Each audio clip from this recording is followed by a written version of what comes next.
Champion টিমের captain Rohit দাকে যখন আমি ডাক দিই, আমাকে দেখি সাথে সাথে তিনি চলে আসলেন এবং আমার খোঁজখবর নিলেন। এবং দাদাকে একটা কথা বলি যে আহমেদাবাদে 50 ওভারের ম্যাচে হেরে গেছিলো, দাদা বললো ওটা ভুলে যাওয়ার জন্য। তা সুধীর অনেকগুলা গেঞ্জি টি শার্ট নিছে, অটোগ্রাফ। তা দাদার সাথে অনেকক্ষণ গল্প হয়েছে, কথা হয়েছে এবং তিনি মিষ্টি খাওয়াইছে আমাকে আর সুধীরের মিষ্টি খাওয়াইছে। সেই দারুণ একটা মুহূর্ত ছিল। তা বিরাট কোহলিও বের হয়ে আসলো।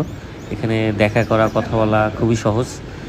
তা খুবই সুন্দর একটা মুহূর্ত কাছে। তবে ঘূর্ণিঝড় হারিকেনের কারণে কিন্তু ইন্ডিয়ান খেলোয়াড়রা কিন্তু দেশে যেতে পারতেছে না, আমি নিজেও যেতে পারতেছি না, সেজন্য আমিও টিম হোটেলে আসি। তাই এই মুহূর্তে সেরকম কিছু সুন্দর মুহূর্ত কাটায় রোহিত শর্মা। তা বিচে যাচ্ছেন তিনি ওয়ার্ল্ড কাপের ট্রফি নিয়ে, সেখানে ফটো সেশন হবে।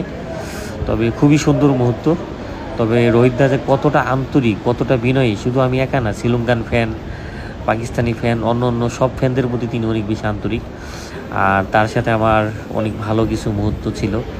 তবে এই মুহূর্তে কিন্তু সবাই বিচে খেলতেছে এই মুহূর্তে, সব খেলোয়াড়রা, কারণ সবাই আসলে বাড়ি যেতে পারতেছে না ঘূর্ণিঝড়ের কারণে। সূর্য কুমার যাদব বসে আছে ওখানে।